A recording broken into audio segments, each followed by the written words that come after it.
Welcome to the Law and Liberty podcast. I'm your host, James Patterson.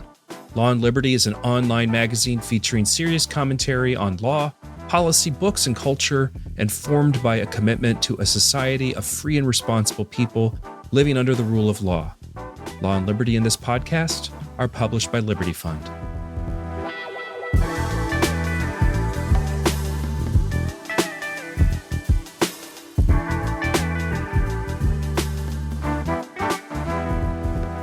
Welcome to the Law and Liberty podcast. I'm John Grove, the editor of Law and Liberty, filling in for our regular host, James Patterson.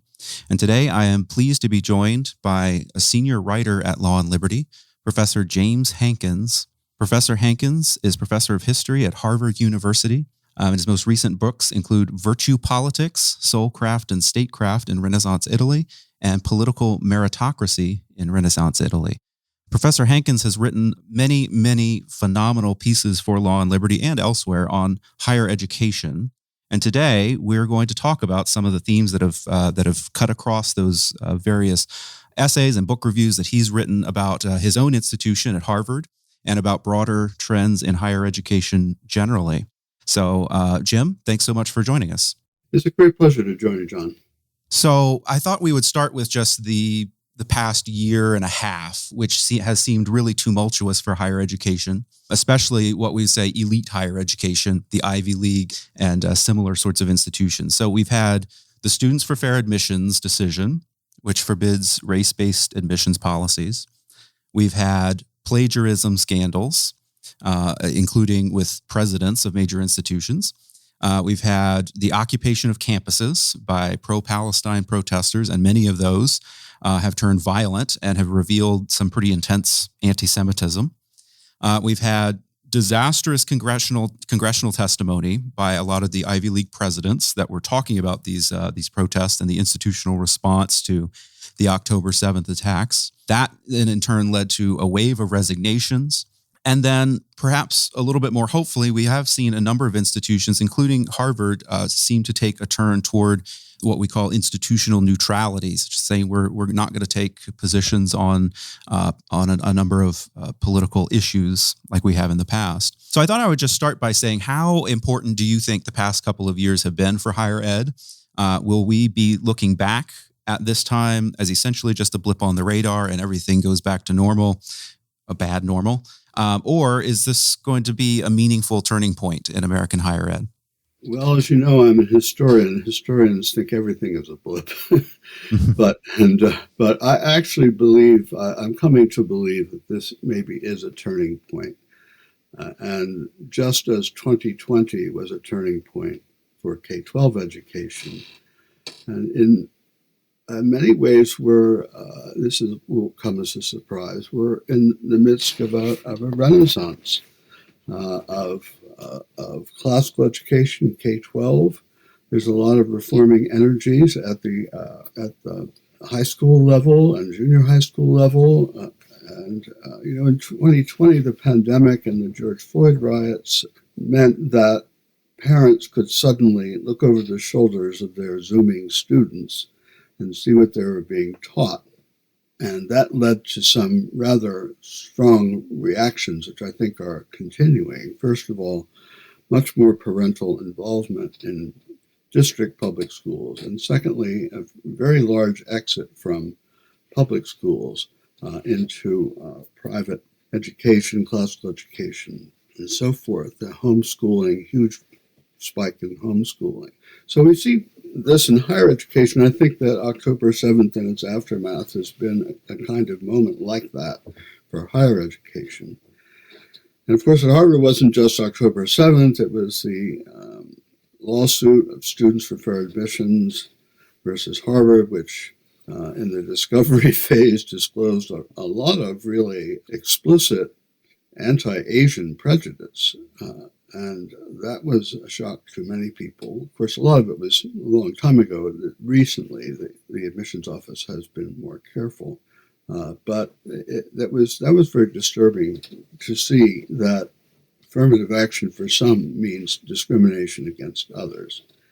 And then we had the fire rankings which gave Harvard a 0 in academic freedom. Then there was the plagiarism scandal. Our president was Claudine Gay, was caught in plagiarism, and really undeniable plagiarism. So it's kind of a quadruple whammy that we had last year. And along with this, there was a massive and very well advertised drop in alumni support for the institution, the annual giving.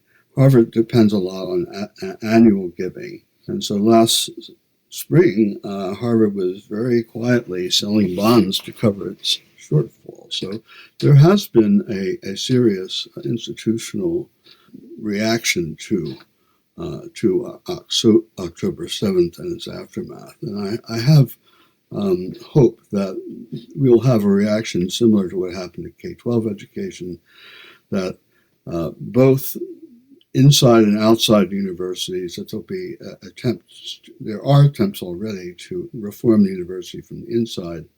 And also there's going to be more competition from outside the elite universities with the existing so-called elite universities. And you made a good point, I think, is that one of the questions that I had in mind too, and I think you've already sort of answered it, is whether the things that have taken place in the last couple of years there are certain people who have sort of seen some rot and corruption in higher ed for a long time, especially tend to be sort of conservatives and have been saying this for a while, but wondering if that October 7th reaction and, as you said, the plagiarism and so forth, if it sort of opened some eyes in the donor class, in the public at large, that had largely just sort of been ignoring this sort of thing. And he seems to say you're hopeful that has happened.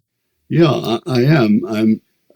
I've been around Harvard for a long time. This is my 40th year. I'm the oldest member of the history faculty, longest serving member of the history faculty. And I've seen a lot of changes. When I came in 1985 to Harvard, it was much more balanced politically. There wasn't a lot of conservatives, but there were enough that people deferred to them, or at least they didn't get involved in political discussions in faculty meetings, right? So basically, since around the year 2000, most of the conservatives were driven out. Niall Ferguson left a few years back. I forget exactly when. I think I'm the last uncloseted conservative in the history department. So, things have changed, and that's the fact that it's a political monoculture is responsible for a lot of the problems that the university has had. There have been some very positive responses.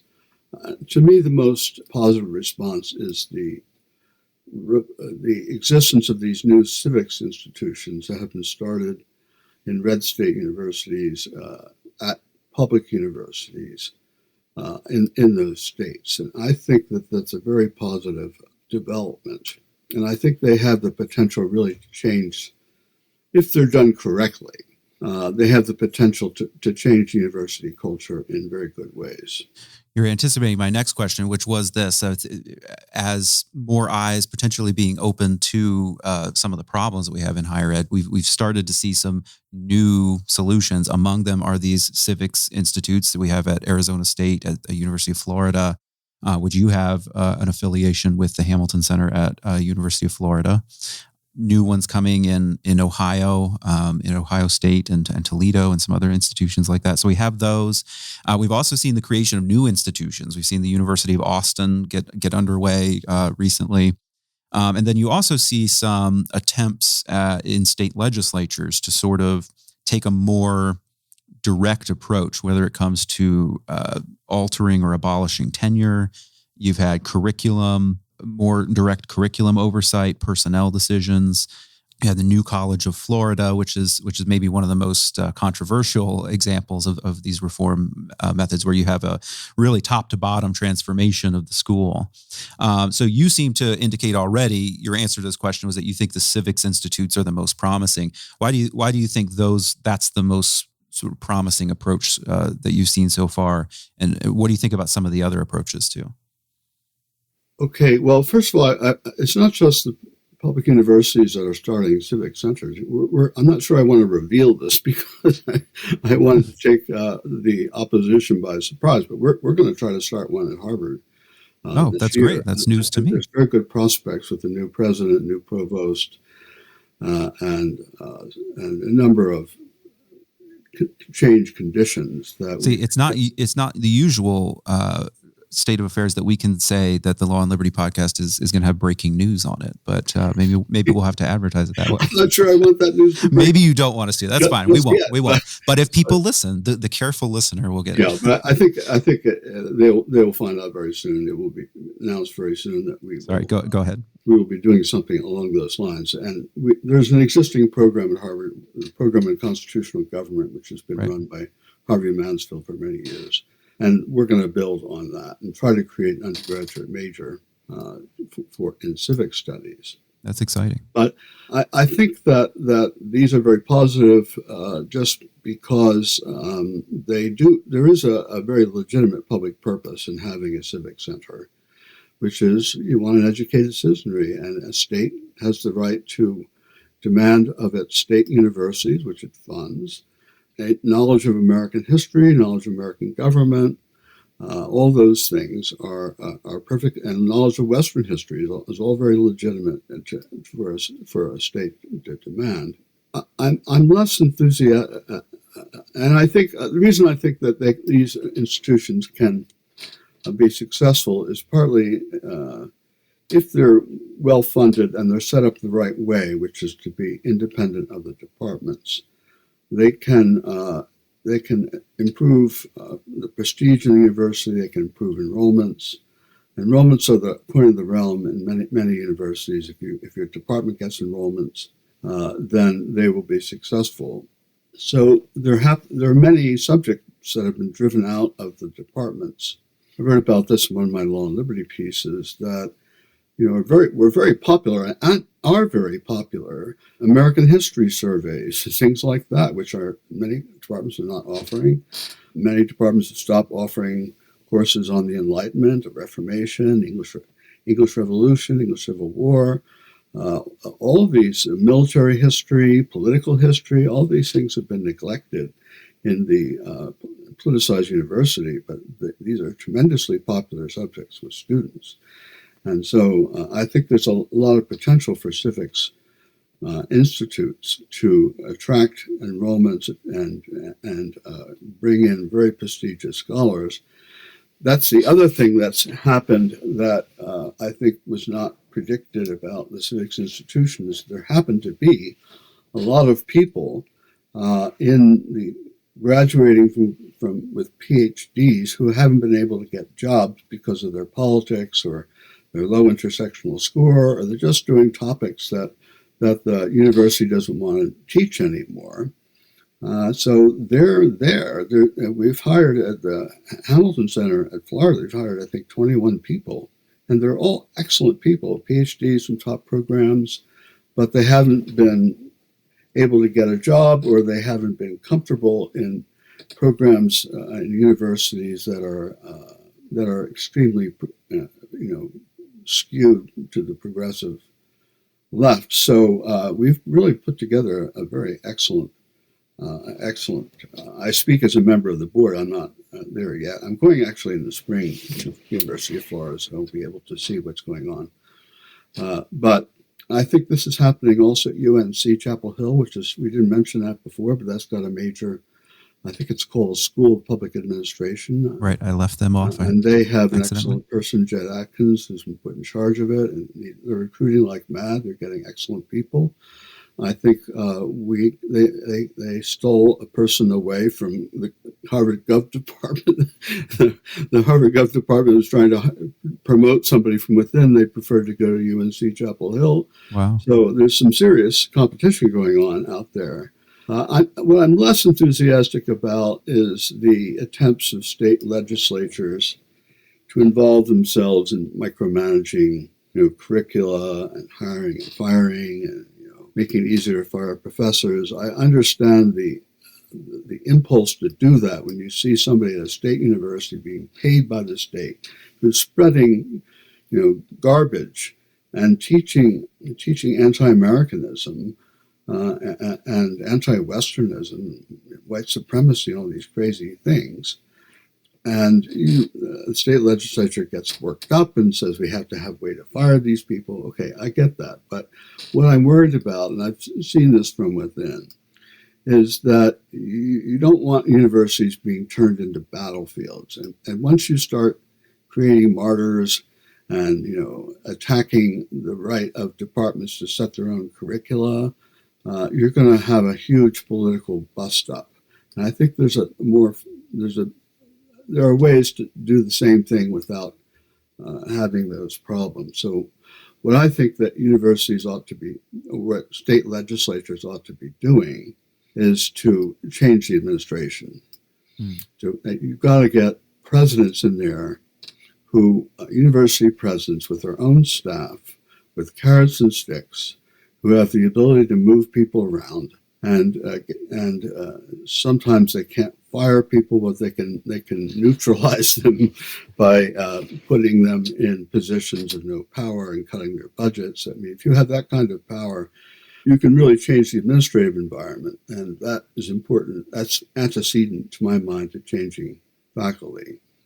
And there are many things you can do in administration to make faculties better and more balanced. For one thing, it's very observable that small departments tend to be more politicized. If you've got a department which is 5 or 6 people and they all agree in politics, they're going to start talking politics at department meetings, and then pretty soon they're going to be doing political programs and curricula and so forth. In bigger departments, that's less likely to happen, just because there's always a chance that there are more conservative, I don't say conservative, but less sharp left people on the faculty who will disagree. That's the case in our department. We're a department of about 50 people now, and the people who really want to turn the department into political education get some pushback. So I think at a university level, you could probably reorganize the university a bit and take some small departments and make them into large departments. I'm thinking in particular of, you need somebody at the top who has practical wisdom, who really understands how to use the carrots and sticks. So, for example, in our university, we have a lot of different small language departments, and they're all uniformly to the left, very far to the left. So what could you do? You could combine them into a larger department. You could give them some appointments, but with maybe a half funding arrangement, so the president gets to a veto, essentially, on who gets hired.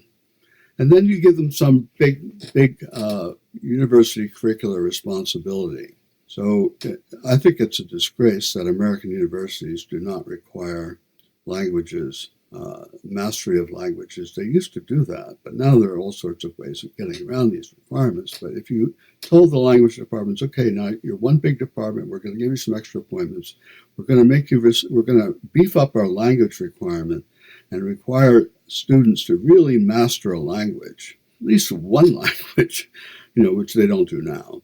Then I think the language departments would respond positively, and I think they would be less inclined to organize themselves into political conspiracies. Almost keeping people busy doing what they actually do well, rather than. It's just an example of how a wise administrator who knew what they wanted, who he wanted or she wanted, could make a serious change in the university's political culture. On this question of political reform, too, so one of the prominent voices on this, especially with the New College of Florida, has been Chris Rufo. Yeah. And he has a line that I'd be interested to get your opinion on. He's pretty robustly in favor of some of these state governments and legislatures taking a more active, direct role in university governance. And one of the phrases he often uses is where he says, we need to make the university more political, less ideological. What he means by that, I think, is that insofar as you get the legislatures more active, more involved in the governance of the university, that's more political, but what that will have the effect is sort of reflecting public values more than some sort of, insane ideology that just a very small handful of faculty have. I'm just curious to have your opinion on that idea, like more political, less ideological. Do you think that works, or? Yeah, again, I largely agree with that, but I think it's got to be done in a very wise way. And I think the lessons of classical liberalism is that the university or the institutions allow things to happen. They create conditions for things to change. They provide legal frameworks, institutional frameworks for freedom. That's what we mean by ordered liberty in the classical liberty. I'm a classical liberal, as you know. Mm-hmm. So what I think that they should do is to change accreditation regimes and change testing regimes, do the things that are appropriate to a state legislature, but do them in a way that fosters change. So I'll give you an example. The state of Florida last year allowed a testing agency called CLT, Classical Learning Test, to be accepted for entry to state universities. So I'm on their board, so I should state that, I guess. But I'm on the board because I believe it's a great thing. And what CLT does is content testing. What the college boards have done for a long time is basically try to determine raw intelligence by setting problem sets on these. There are achievement tests which are much better, but the basic SAT tests and ACT tests are tests of raw intelligence. So I think that if America started using something more like the British A-levels, O-levels and A-levels, which are really content tests, what do you know? What have you learned? And instead of emphasizing skills and raw intelligence and problem solving, that you could make a lot of positive changes. So if you had, and it's a legitimate public purpose, again, to demand that high school students graduate with adequate knowledge of American history, government, Western history. So if you had content tests, what do you know? What authors have you read? Do you understand the American Constitution? Do you understand the history of the amendments to the American Constitution? Do you know anything about republics, the Republican tradition in the West? Do you know about the story of human rights? Those kind of questions, and also literature questions too. Do you know who Shakespeare is? And have you read Milton and Jane Austen? These are what the British do on their tests, and they're very effective. But it would have knock-on effects because, as they've discovered in Britain, if you have an A-level test, a test on some particular area of content like English literature or Latin or something like that, students develop a lifelong interest in those subjects. And when they go to university, they want to study them. So the university would be faced with large numbers. If they had content tests, university would be faced with large numbers of people who wanted to continue their studies. And they wouldn't be able to do all of these niche areas and political indoctrination programs because they'd have students demanding something else. Right. Student demand does count, especially in universities where enrollments, there's some universities where enrollment count, and some like Harvard and most of the Ivy League where enrollments don't really count. They don't pay attention to that. But I'd say the vast majority of universities pay attention to enrollments. So this is just to give you an example of how changing a testing regime, accreditation regime, could really have positive effects. Yeah, and I'm going to want to circle back a little bit, too, to some of the stuff you were talking about K-12 a little bit later. Right now, though, why don't we zoom out the conversation a little bit? And we've been talking about specific reforms. I want to talk a little bit about just what you see as ultimately what should reformers really be aiming for? So, like, what do you see as the essential mission of the university, and how far off are modern American universities from that? What should the university be about? What should it be doing? Well, first of all, it depends on the type of university. We have many different institutions. We have Christian institutions and secular institutions. We have state universities, public and private. We have research universities and liberal arts universities, colleges. We have small versus large. So every university is going to have a slightly different set of objectives. One thing I think I would consider that all universities ought to be doing, it should be part of their raison d'etre, is meritocracy. They should be training students for professions and for business and for all sorts of future careers, but they also need to be encouraging in a more general way intellectual excellence of all kinds, and which I would include entrepreneurship, by the way. So, and we have to consider the needs of the country as well as of the world. It's one of the things that's happened in universities, especially elite universities, in the last 30 years as they've gone global. The students are more global, and the faculty and the administration have become more, less likely to consist of people born in the country. I'm not a nativist, but I think that globalization can have positive effects and can have negative effects, and right now it's having a negative effect. But I think basically for the university, they ought to be encouraging intellectual excellence of all kinds. In the admissions offices around the U.S. today, especially in elite universities, they think their instrument, they have to be enforcing social justice, righting wrongs, restorative justice. Restorative justice means that you're unjust to some people in the present in order to be just to people who died 100 years ago. So admissions offices are afraid of being bastions of privilege. And I think instead they should be thinking of themselves as bastions of excellence. They're creating communities of outstanding teachers, students, researchers with a higher purpose. They're the kind of place that an outstanding young person, a gifted young person wants to go to so they can develop their own excellence. I think they should have pride in this. This is something that I noted one thing that immediately struck me about Harvard when I got here in 1985 is the tremendous pride in the institution. And of course, it's often read by outsiders as arrogance, and Right. I understand that, but it's a good thing if it means you have standards, right? We do things differently here, and we had administrators back then who, if the students acted up, they would be out the door the next day, because we are not a institution that fosters protest. We're an institution that fosters excellence in science and in humanities and social sciences. This is what we do. And unfortunately, we've lost that sort of inspiration and that sort of pride, which I think is bad. So that's one thing I would think we should be doing, is encouraging meritocracy, encourage a love of excellence, and proper pride in the institution. The other thing I think we should be doing is paying more attention to what students want to learn, okay? Give more weight to enrollments. A lot of these departments that are the incubators of political radicalism are very small, and they have very few enrollments. In our department, the most, I won't talk about my department, but the women's studies programs and some of the other programs, which I won't mention by name, they're the ones that have all the radicals, but they've got 5 students. And then, the less radical departments have got hundreds of students.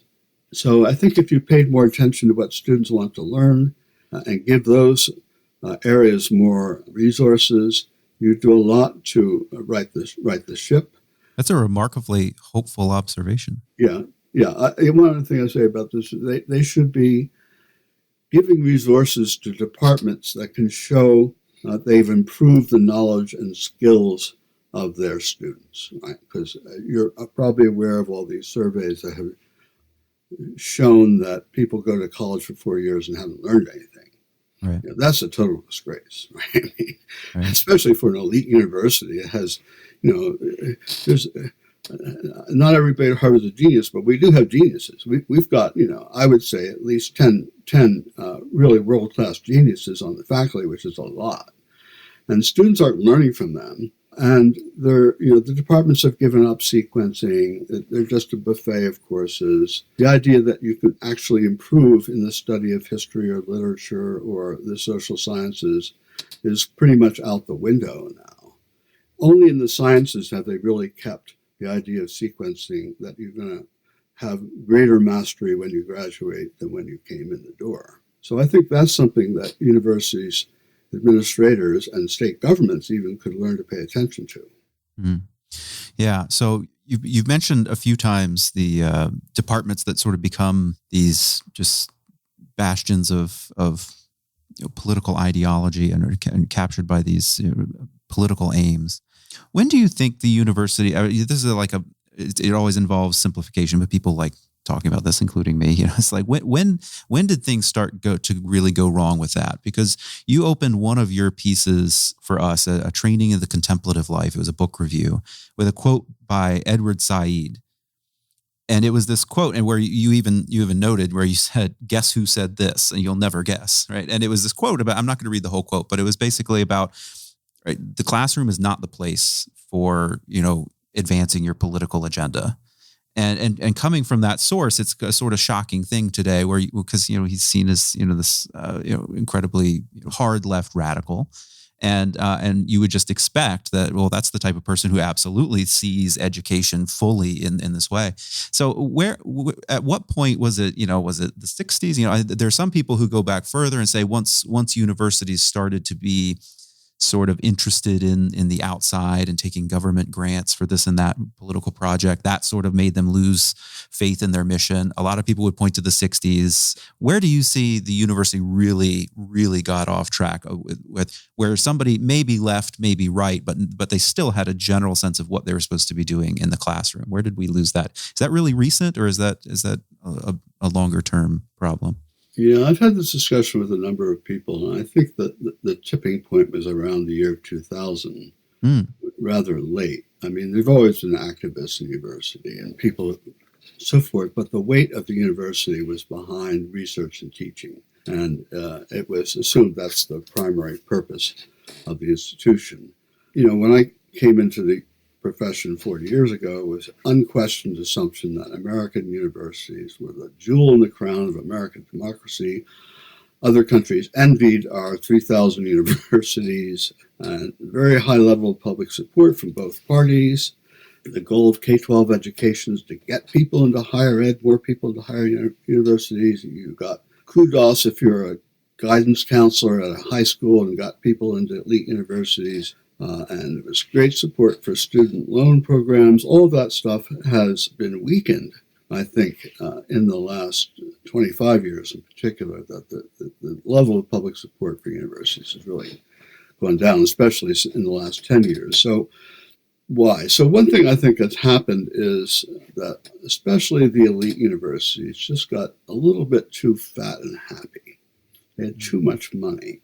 And when you get that successful, as American elite universities are very successful, they're very wealthy, and rightly so in many ways. I mean, they do what I don't want to give the impression that they're all dens of political iniquity. They're not. They're doing marvelous things, and they're still doing marvelous things.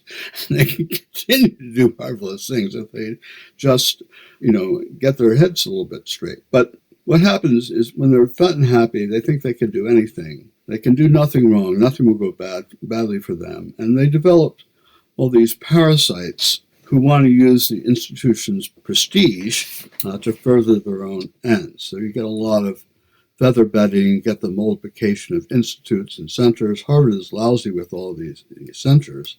And when you get too much attention to interdisciplinary experiments and cross-cultural investigations, you're no longer training people in the disciplines. University administrators love the word interdisciplinary, but they don't love the word disciplinary because they don't understand that it takes time to produce a great historian, a great literary critic, or a great writer, and it doesn't happen all at once. And there isn't such a thing as disciplines. So there was this period, and I guess it still continues, that anybody with an idea in their head and a couple of donors could set up a center. And no one was thinking about the ultimate effects on the entire institution of having these centers everywhere. And the professors loved going to the centers because they found people who were doing exactly the same thing they were doing, had people to talk to, and they kind of hollowed out the departments where disciplinary education is happening. One of my very witty colleagues, who's now dead, unfortunately, Marcus Lansky, used to say that a center was like Noah's Ark. You couldn't hire just one professor. There always had to be two. And then once they had two, they had to have an assistant professor and a staff. So in our department, just for example, we have many area studies now, people, and it's very easy to find donors who would endow.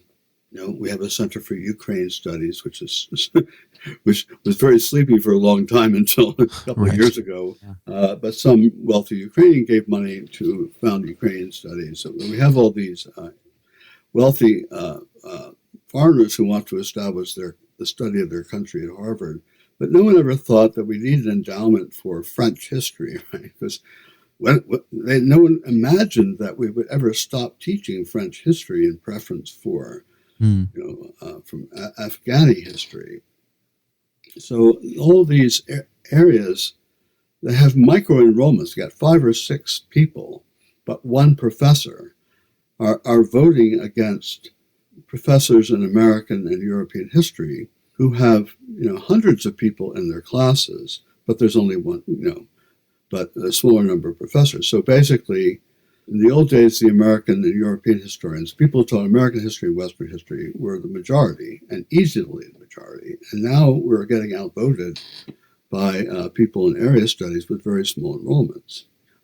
Maybe this is a little bit too much inside baseball for this podcast, but I'm just trying to explain how expansion generates a lot of time servers and a lot of distractions from the central mission of the university. I really believe that teaching and learning should go together. Teaching and research should go together. And we have these centers.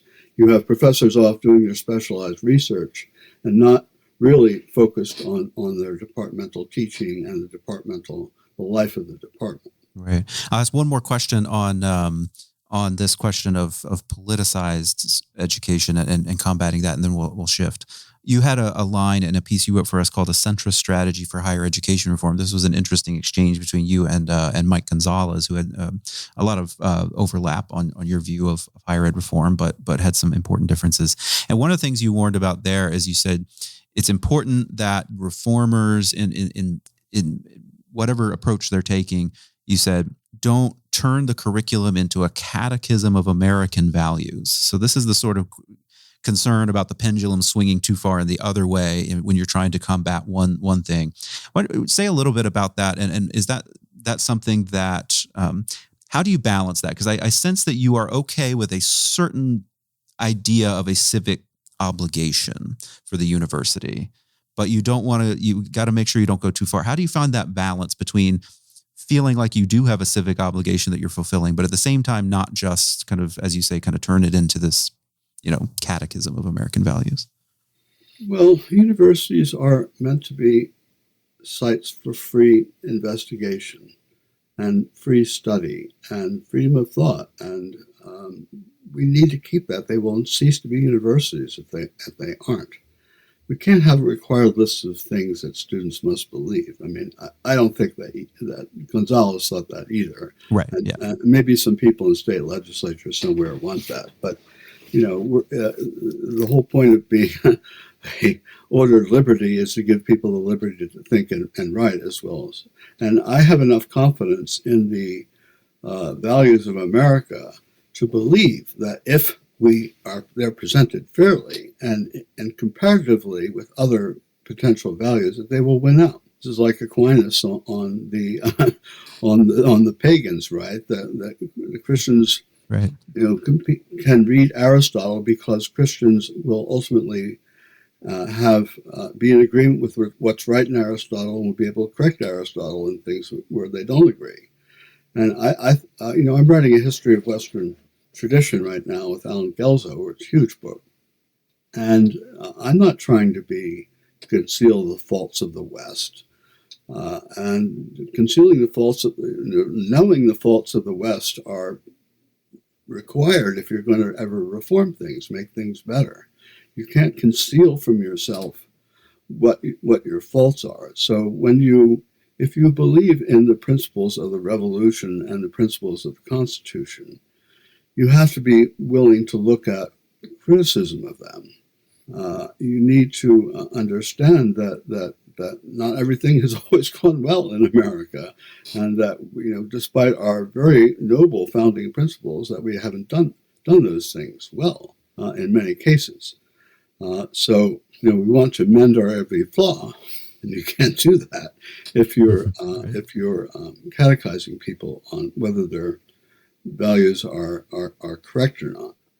Time for one more question. I mentioned I would circle back to this. You briefly started talking a little bit about K-12 education, and specifically thinking about these tests, that people take for college admissions, and the influence that those have. And clearly, they have an influence.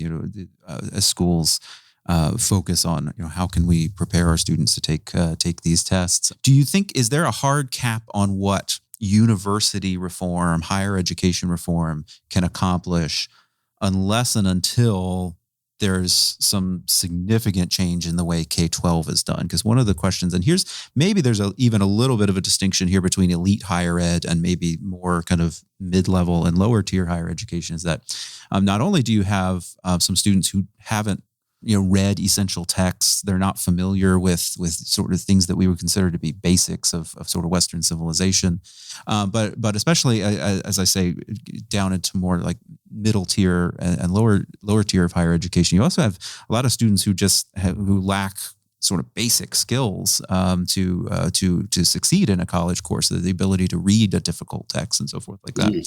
So, do you think do all of the efforts at higher education reform, well, I won't say all, but do a lot of them hinge on us somehow getting K-12 right, or getting it at least a little bit better, so that the students coming into the university are ready for the sorts of things you're talking about, right? The pursuit of excellence.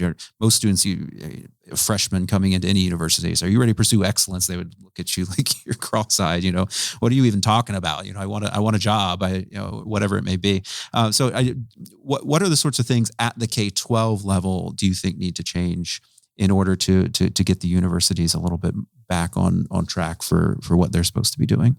I know that's a big question. It is a big question, but there's a lot of change going on. And as I say, I think there's a renaissance in American K-12 education going on. Conservatives create renaissances, leftists, progressives create revolutions. So we're having a renaissance rather than a revolution. I like that. But there are a lot of reforming energies right now in the classical education movement, which is increasing by leaps and bounds. And there's 1 million people doing classical education now, and it's going to be 3 million in 10 years or less. Of course, the total population of K-12 students is something like 55 million, and 45 million of those people are now in district public schools, as opposed to charter schools, which are public schools, but they're not run by school districts and unions. So the number of people in district public education has fallen from 95% to 88% since 2010. So people are leaving district public education for all the obvious reasons that they're just not performing very well. Their literacy and reading skills and math skills are declining, and there's politicization, and there's defiance of parental rights. But I think that things are moving in the right direction there, and that will eventually have an impact on the universities. One of the problems that the classical school movement has had up until now is, where are they going to go to college, right? There are not that many places that you want to send someone who has, has more traditional ideas in their head about religion and culture. The universities are not welcoming places for those. So there are things that are being done in universities, such as the FIHE institutes. The Foundation for Excellence in Higher Education has got 20 institutions that are kind of in the penumbra of their private institutions that live near university campuses. The Canterbury Institute at Oxford is another one. And they help students who are at major universities to find like-minded people, but also sometimes to study things that are not being taught anymore. For a while, we have Dantista finally, after many years, but we had a long time no one teaching Dante at Harvard. Wow. And so, the students want to read Dante, they want to read Thomas Aquinas, they want to read not just religious people either, they want to read authors that they can't read anymore because the university English departments find them repulsive. I have serious doubts whether there's any course that even reads a little bit of Kipling, for example, because he's a colonialist author. Yeah. Supposedly, great poet. It's going to be radioactive for a lot of people in those departments. Yeah. So what I think is that we're moving in the right direction, and that universities are going to have to offer, they're going to have to open their doors to excellent students, because the public schools are not creating excellence, and they still have the bulk of 88%, as I said, I'm writing an article on this right now for National Affairs. It's a long article. It wouldn't fit into Law and Liberty. But I think it's moving in the right direction. But they need to have, I think the civics institutes will be able to welcome a lot of these students as majors, if they can do majors in them. And that will help. But the elite universities are going to have to get smarter. And we'll have to understand that there's a lot of excellence out there in K-12 education that may not be coming from public schools. Well, we are about out of time, so I think that's a great place to stop, because one of the things I always like about reading your essays for us and for other outlets on higher education is that you're very realistic about the problems, but you always come away with a little bit of a hopeful feel about it. And I feel like that was this conversation too. I hope others take that from it. So anybody who has not read Professor Hankins's materials on law and liberty on higher ed, we're going to have links to pretty much everything he's written on higher education for the past couple of years in our show notes. So please take a look at those. And Jim, thank you so much for joining us. I enjoyed this conversation. I did too. It's been a pleasure. It's always good for professors love to be asked questions. So I got particularly intelligent ones today. All right. Well, thanks again. Thank you. Thanks for listening to this episode of Law and Liberty Podcast. Be sure to subscribe on Apple, Spotify, or wherever you get your podcasts, and visit us online at www.lawliberty.org.